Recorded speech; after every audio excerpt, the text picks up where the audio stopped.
very good evening. Welcome to State of Business on Art Television. I'm Ashing Sani Veerasinghe. Let's have a look at the headlines first. Services of all rice mills declared an essential service. Government introduces further measures to preserve the foreign currency reserve position of Sri Lanka. News in detail.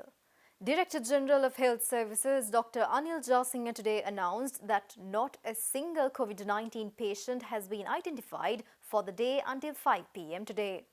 Addressing the daily COVID-19 press briefing, he also added that 5 patients infected by this virus were discharged today after a full recovery, bringing the total recovered cases to 54.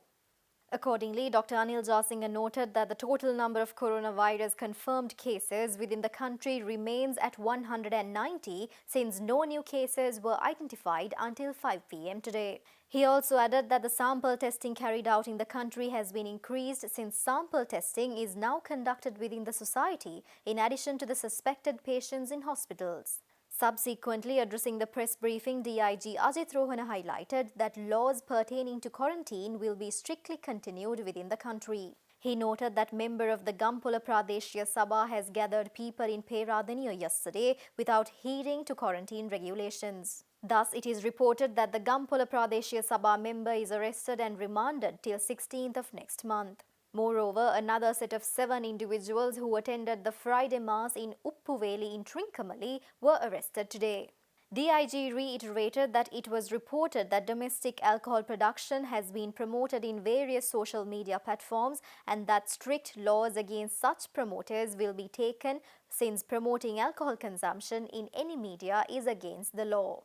Moving on, Army Commander Lieutenant General Shavendra Silva, who is also the Chief of the National Operations Centre to prevent COVID-19 outbreaks, said that 1,455 individuals at 12 quarantine centres headed by Triforces are being quarantined at the moment.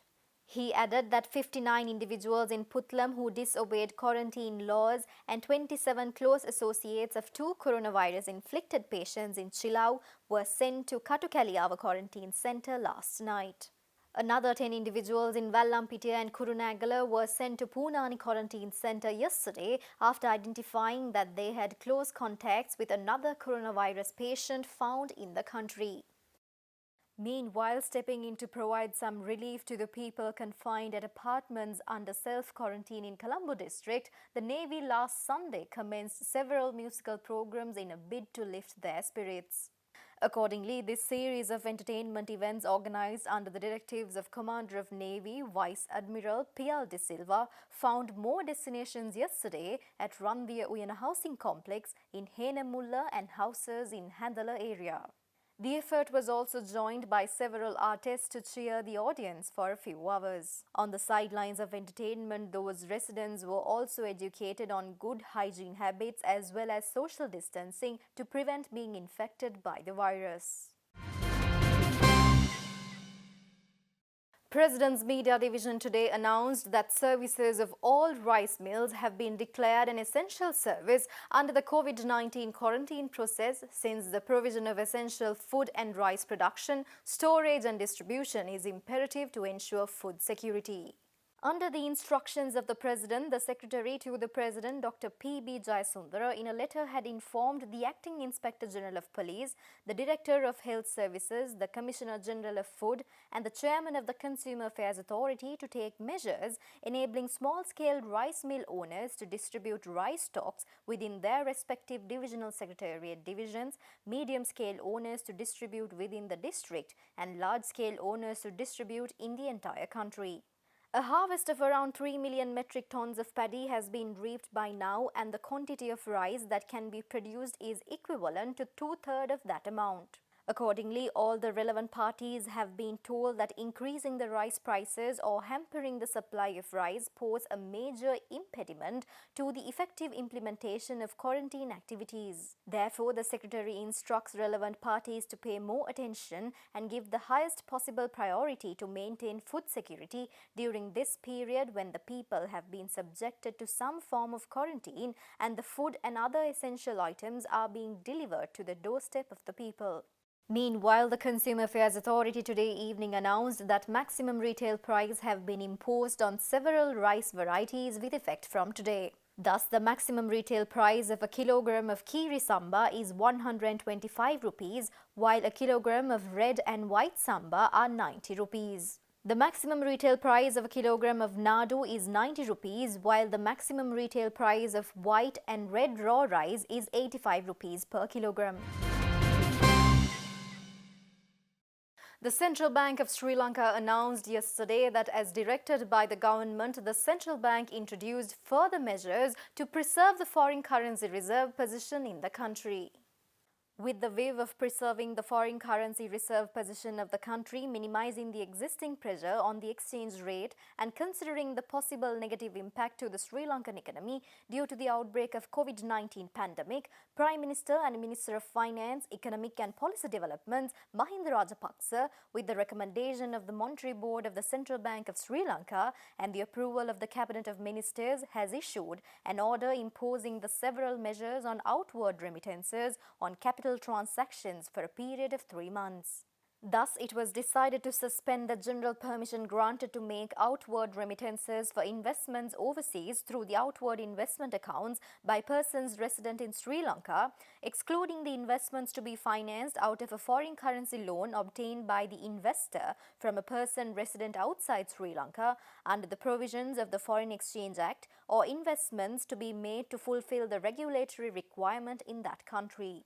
Government has decided to suspend the outward remittances through business foreign currency accounts or personal foreign currency accounts held by persons in or resident in Sri Lanka other than for the remittances on current transactions. Moreover, the repatriation of funds under the migration allowance through capital transactions rupee accounts by the immigrants who have already claimed migration allowance is suspended. Limitation is enforced on the eligible migration allowance for the immigrants who are claiming the migration allowance for the first time up to a maximum of $30,000. The above restrictions are only applicable to the identified capital transactions and do not impose any restrictions on already permitted current transactions. Stay tuned for more news after this short break.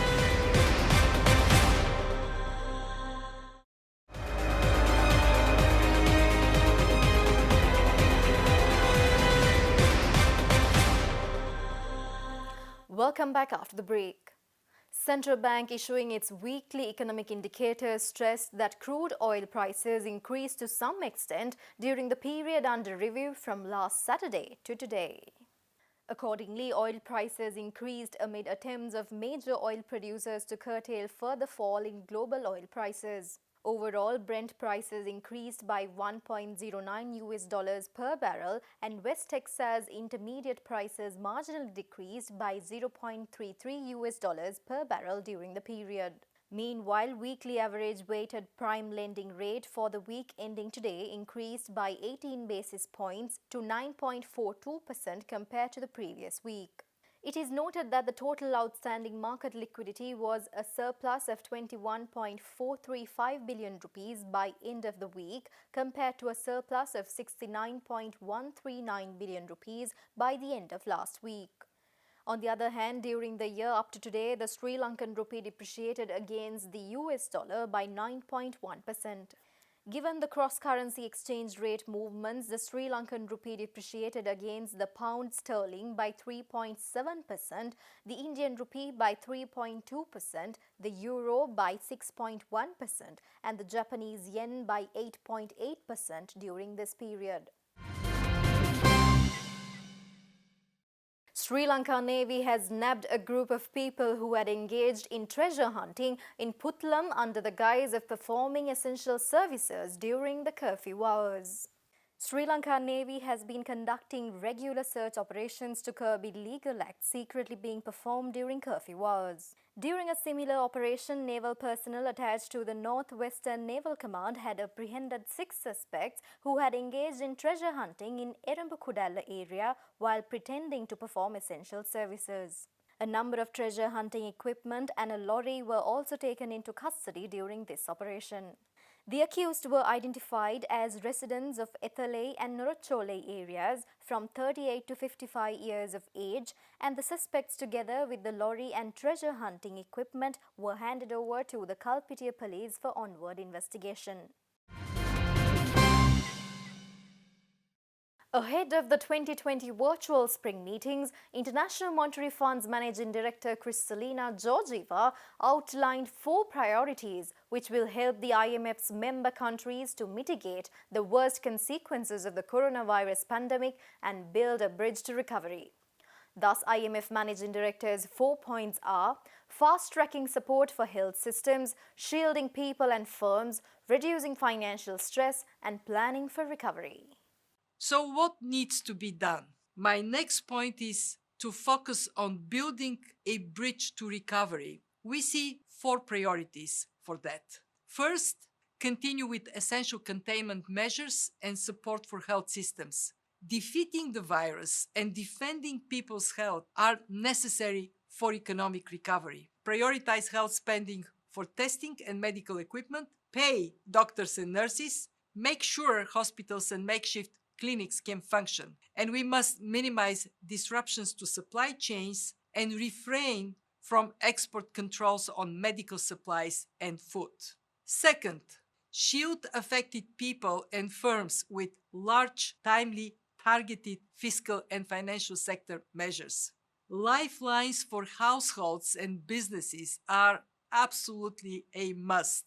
We need to prevent liquidity pressures from turning into solvency problems and avoid a scarring of the economy that would make the recovery so much more difficult. Speaking further, International Monetary Fund's Managing Director Kristalina Georgieva emphasized that governments should make sure to reduce stress in the financial system and avoid contagion and plan for a robust recovery as they move through this containment phase.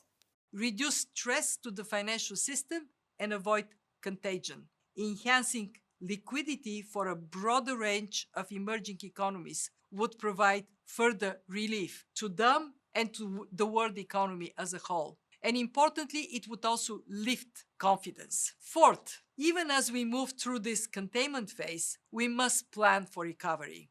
Again, we must minimize the potential scarring effects of the crisis through policy action taken now.